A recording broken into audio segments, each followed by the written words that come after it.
새해 여러분들 개개인들에게 행운이 가득하고 여러분들 가정에 만복이 깃들기를 기원합니다. 한 3분만 말씀드리겠습니다. 이 적폐청산이라는 프레임이 아직도 우리가 갇혀 있습니다. 전직 대통령 두 분이 감옥에 있습니다. 여러분들 역사책 다 펼쳐보십시오. 어느 문명국에도 없는 일입니다. 그런 전직 대통령 두 분이 갇혀 있는데 그분들이 죄가 있든 없든 일국을 대표했던 국가군수들이었습니다. 그 두 분이 갇혀 있는데 우리는 지금 태연하게 이렇게 10년 할애를 하고 있습니다. 지금 이 나라 어떤 나라입니까? 먼저 하나씩 얘기해 볼까요? 지금 이 나라에서 가장 권력을 가진 집단이 어느 집단입니까? 바로 노조입니다. 민주노총으로 대표되고 있죠. 3일 전에 나온 뉴스 보셨죠? 청와대 갓 변호사가 된 5급 별정직 행정관이 육군참모총장을 카페로 불러냈습니다. 이게 나라입니까? 저는 상상도 못할 일이라고 생각합니다. 이런데 우리 모두가 침묵하고 있습니다. 그 광화문에 모였다는 100만 시민들은 다 어디가 있습니까? 저도 뉴스를 진행을 해보았습니다만 제가 만약에 뉴스 데스크에 있었으면 한마디 했을 겁니다. 이게 나라입니까? 하고. 우리가 얘기해야 되지 않습니까? 이게 나라입니까? 안 보여? 한미동맹 길지 않습니다. 아까 김무성 대표님께서 말씀하셨지만 길지 않습니다. 미국은 아마 자신들을 위협하는 ICBM만 실패를 하면 북한 김정은과 손을 잡을 겁니다. 트럼프는 그러고 남을 뿐입니다. 그러면 우리는 경량화된 고농축 우라늄 원자탄을 머리에 이고 살아야 합니다. 그리고도 우리는 철도를 건설해 줘야 되고 도로를 만들어 줘야 합니다. 그런 시대가 곧 옵니다. 이미 착공식이라는 걸 하지 않았습니까? 경제요.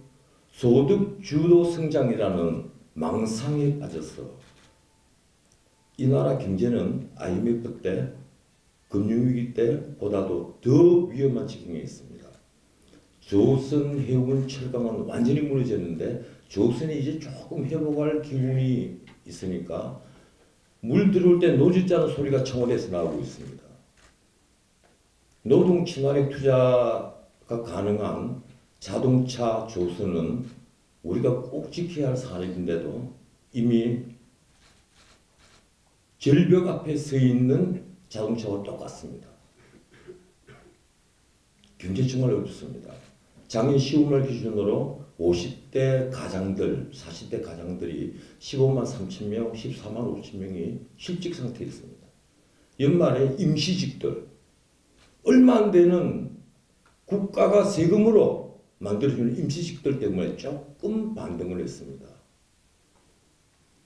세계 경제에 어떻게들 보십니까? 반도체가 1, 2분기에 굉장히 위험하다고 합니다. 물론 반도체는 살아나고 있죠. 하지만 IT 산업도 우리는 장담 못합니다. 이것마저 무너지면 우리 경제가 설 자리는 정말 없습니다. 그러면 기업에게 노동 친화력 투자를 좀 하자고 권력을 가진 사람들이 터놓고 얘기를 해야 합니다. 그런데 아무도 그렇지 않습니다. 국회도 무관심합니다. 솔직히 제가 쓴 책에 있는 내용을 말씀드리겠습니다. 제가 한 5년 전에 쓴 책인데 재능책의 신군주라는 책에 이런 예언을 했습니다. 옛날에 루드위히 비트겐슈타인이 아돌프 히틀러가 집권을 하니까 집권을 할 가능성이 있으니까 깡패들이 권력을 잡으려 한다. 암흑시대가 도래하고 있다. 나는 선량한 시민들이 마녀 사냥을 당해도 놀라지 않을 것이다. 이런 글을 썼습니다. 제가 똑같이 패러디를 해서 쓴 글이 있습니다. 깡패들이 권력을 잡으려 한다. 지승인들로 가장한 가짜 지식인들이 좌판이 하면서 권력을 잡아야 한다. 나는 대기업 현관에 대리석으로 만들어진 대기업 현관에 거미줄이 쳐지는 것을 보고도 놀라지 않을 것이다. 제 책에 쓴 글입니다. 그런 현실이 멀지 않아 다가오고 있습니다. 그런데 모두가 다 움츠리고 있습니다. 제가 그래서 간곡히 말씀드립니다. 우리가 모두 자신의 자리에서 이 난관을 극복하기 위해서 최선을 다해야만 합니다. 레닌이라는 이 러시아 공산주의 최초의 지도자죠. 원류 지도자입니다. 레닌주의를 만들어낸 원류 공산주의자. 1902년에 율리아노프라는 본명으로 행동을 할 때 자기 스승 플레아노프에게서 배운 이론을 바탕으로 쓴 팜플렛 같은 책이 있습니다. 그 책 제목이 무엇을 할 것인가라는 책 제목입니다. 그 책을 읽어보면 자기들의 사상, 자기들의 신조, 자기들의 도구만을 위해서 무엇이든 해야만 한다. 이것이 결론입니다. 각자의 위치에서 무엇이든 해야만 한다. 오늘 우리가 자유민주주의를 지키려면 똑같은 얘기를 우리는 반대편에서 외쳐야 합니다. 무엇이든 해야만 합니다.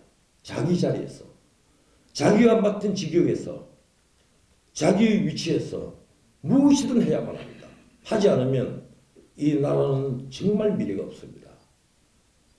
새해 빅도부터 이런 좋지 못한 말씀을 드려서 정말 죄송합니다. 다시 한번 여러분들과 여러분들의 가정에 만복이 깃들기를 축원합니다. 고맙습니다.